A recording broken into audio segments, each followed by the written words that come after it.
Welcome everyone. Today we'll be looking at some of the coolest summoners builds that is available in Path of Exile 2. First one is actually a Chronomancer summoner that has stacked a lot of energy shield. Look at this Chronomancer with over 13,000 energy shield. And what's even more interesting is that's 14,000 energy shield. Yes, this is a unique way of stacking energy shield before the boss fight. And let's fast forward towards the boss fight and have a look at the Chronomancer against the boss. And let me show you guys the fights over here. So over here you can see our Chronomancer friend is summoning Raging Spirit with Firewalls with a lot of Skeleton Archers. But what's creative about this is, look at the time freeze. This is a supposedly 27 seconds time freeze. And the bosses are not moving. Yes, the Chronomancer froze time so the Skeleton Warriors or Skeleton Archers, Snipers can go to work. And the boss have stopped moving. So yes, this is a tier 17 map that he just defeated the boss without the boss ever moving at all after they spawned. And this is a 2 boss map as well. That is pretty cool, right? So this video will look at a lot of creative builds and we'll go through briefly how they work.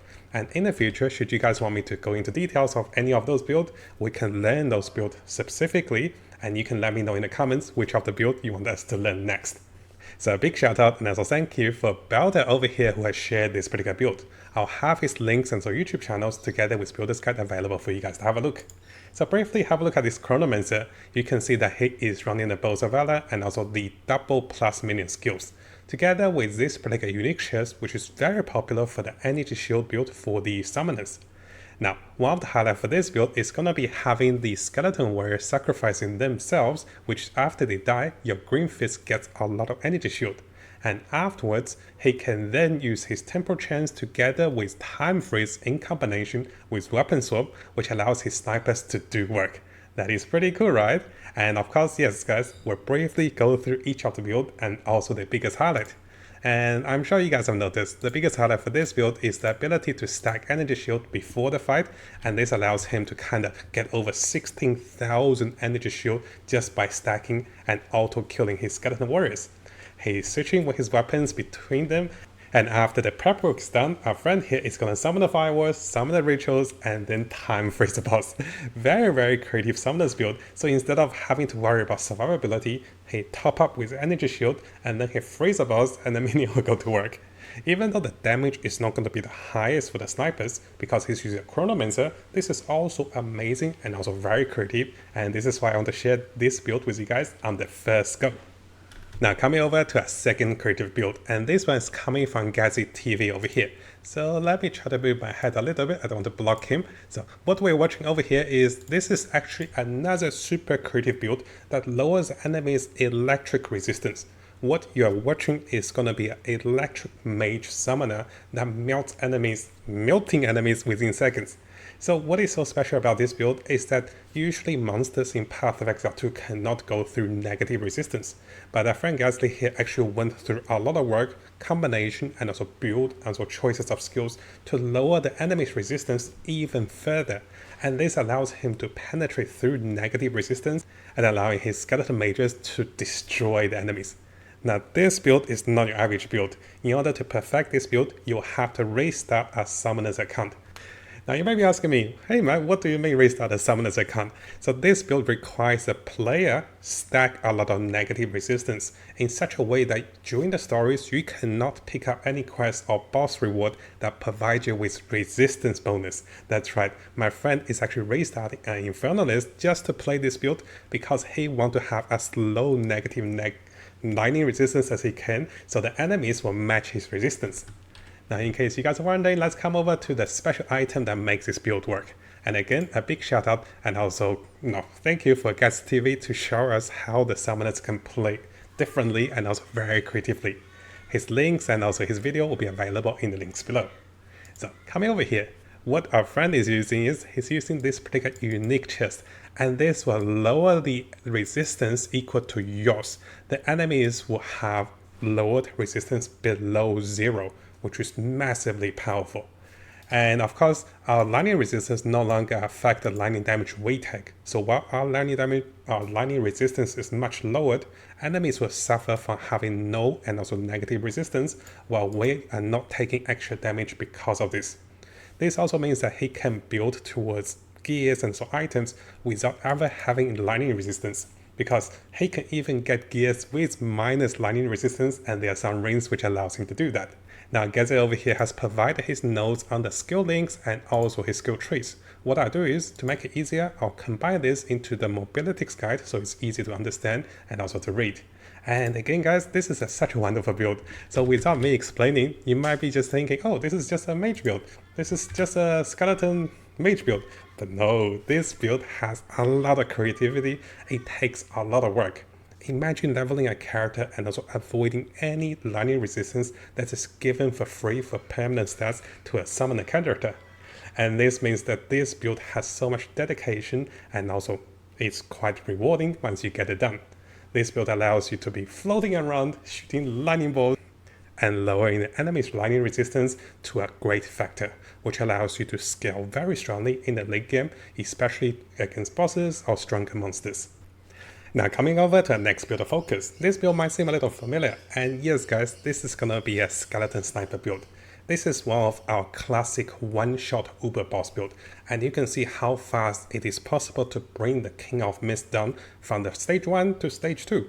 And after going through the mage, you can bring the King of Mist down within 1 to 2 seconds.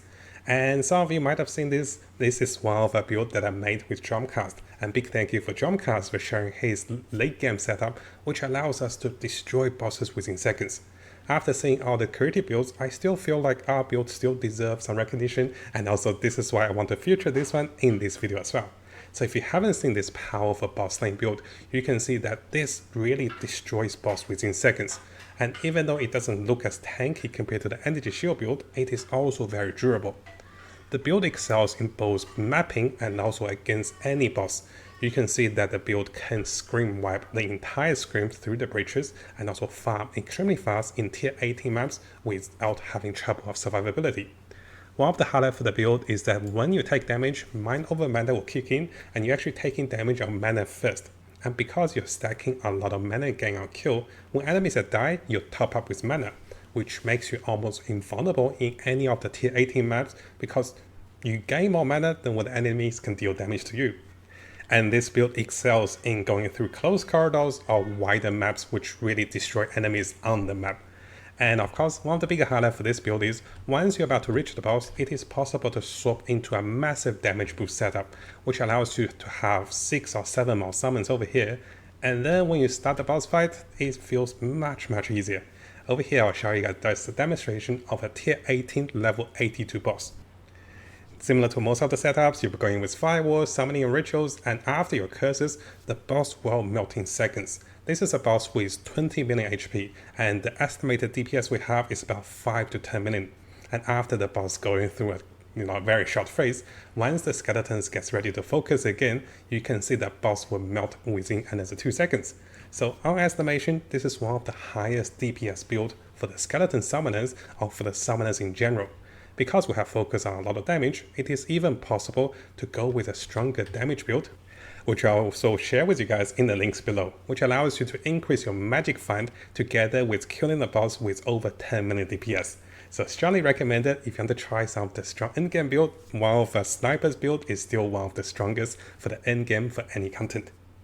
And of course, because we're doing so much damage against the boss, we can go into the 250 or 450% magic find build, which allows you to get way more loot coming from the bosses, including divine orbs and also a lot of keystones towards the boss, which sells for over 50 Exile each, and you can get multiples of those. Now, of course, guys, I have been getting a lot of the requests to look into the energy shield build, and here we'll be looking through some of the best energy shield build I can find around POE 2. So here we'll be learning from Devil Cat with his 2-cat POE 2 builds, and from this Chinese content creator, he was one of the first players to reach a very high level and ranked in the leveling with over 250 letter ranking. And what you can see is his energy shield is over 9,000 with over 1,000 life. So not only he has a lot of life, he has tons of energy shield, which allows him to be super survivable. He's also extremely mobile, and this means that his minion can deal tons of damage. Now in terms of the damage comparison, you can see that with the nerf of the skeleton arsonist, his damage compared to the snipers is a little lower. But in terms of survivability, in terms of map clearing, tier 15, 16, 17 or even 18, it is very powerful. So for those of you that want to play the Skeleton Arsonist or want to play the Energy Shield build, I strongly recommend have a look at his build. And should you guys want me to teach this build in details, let us know in the comments below. And I'll focus on one or two of those builds that we share today into a focused builder's guide to look into the items, to look at the budgets, to look at everything that's related to the build and how much it will cost you to get the build. Now you can see again, this build is extremely durable. He has tons of maximum fire resist. That means all damage taken is converted to fire, and in return, he takes almost no damage in any of the fights, which makes him super tanky. Now, one of the biggest highlights for this high energy shield, high fire resist build is using this particular unique chest. And this chest allows you to take physical damage as fire damage, and if you corrupt correctly, close to 50% physical damage taken as fire damage. And that's not all. He can then stack a lot of maximum fire resist up to 90% fire resist, which makes this particular high energy shield build one of the tankiest, highest effective HP build that is available. And this is what allowed him to push for top world 250 in the early stage of the game, which is also very, very powerful in terms of damage with the Arsonist. Now, should you guys want to follow Devil Cat's build, I'll have his Exile available. He did share his items in Chinese, but you can see the links of those items. And should you guys want me to teach about this build, let me know in the comments below as well. Now, on the topic of Energy Shield build with the Skeleton Arsonist, we have some very famous and so popular content creators I'm sure you guys can recognize.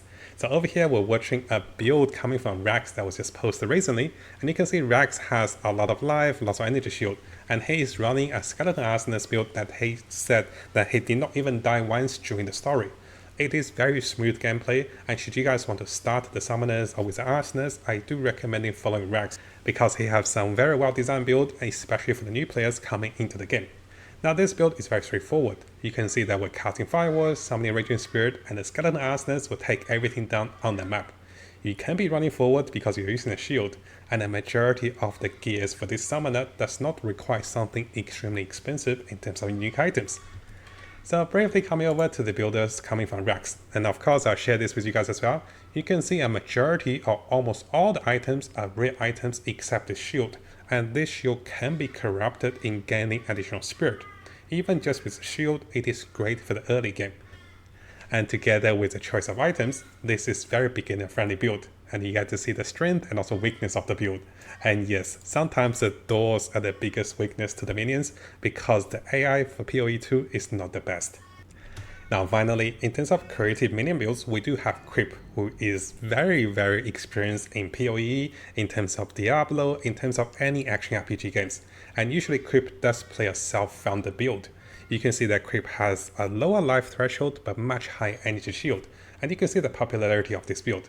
So over here what we're watching is Kripp is having multiple skeleton warriors to armor break enemies, having the 6th link only on his health, so his Skeleton Arsonist only have 5 links, and this still does a lot of damage. The exploding Skeleton Arsonist is actually very, very powerful together with his choice of gears and also including shield charge. Now one of the highlights for Kripp's build is that he actually 6 linked to one of the non-minion item gems, which is actually the Pain Offering, which allows his team to get even greater buffs and also synergies. And you can see he's running archers, he's running snipers, together with warriors, the Hound, and also the Raging Spirit. The Raging Spirit can be disabling enemies, calling strike, and also debuffing enemies, while the warriors can be armor breaking enemies. Together with combining snipers and also arsonists, this is a very flexible build that has everything that is available for the summoners in terms of the range and also melee summoning units. Now combining with the ability to explode your summoning fire spirit throughout the arsonist, this build deals a lot of fire damage. You can see the Hound can debuff enemies with fire exposure. Together with casting Flame ability to lower the enemy's fire resistance, this build packs a lot of fire damage should you guys want to try this one in combination with the Arsonist and also the Snipers. Now similar to all the build that is listed here today, if you want to follow Kripp, make sure you click the links below, and we do have the builder's guide coming from Kripp. You can see that the 6th link he has is going to be Summoning Infernal Health, which comes free at level 90, and the only 6th link he went for is actually Pain Offering, which is quite interesting.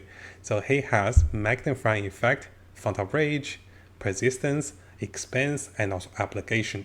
You can see the snipers and also the arsoners are only 5 linked, and this allows him to kind of balance the choices of sockets in both of the DPS together with the summoning fire spirit. And this allows Kripp to have an array of summoning units which can be very creative and also very powerful in any stage of the game. Now hopefully you guys enjoyed this particular highlight of the builder's guide. In the future I'll be looking into the best monk build, best blood mage build, best sorceress build, so this way you get a feel of what are the class capable of and what can do summons. And over here you can see that even though the Chronomancer is not a summoner, it is possible to still play as a summoner and even be creative about it. So this is what I like about Path of Exile, is that you don't have to follow a special class or special build. Players will come up with creative build and also things that you might not even imagine. And one of my favorite over here is definitely the time freeze summoner. You freeze time for 27 seconds, and no matter how low your damage is, you pretty much can kill anything under 27 seconds. And should that come off cooldown, you can cast time freeze again, which is also very powerful for this particular build in terms of PvE, right? So let me know what you guys think in the comments below. Now before we finish, if you guys haven't subscribed, this is a really good time to do so, because I'll be looking into the latest Path of Exile 2 news on different communities and also on our official forum, official webpage. I'll also be looking into the best build for each of the class as the meta develops with the Chinese and also the English community. So stay tuned for the latest update and also guides for Path of Exile 2. And of course, this is gonna be a big month for us. And I'll try to bring you guys all of the latest content and also guides for Path of Exile 2 to come.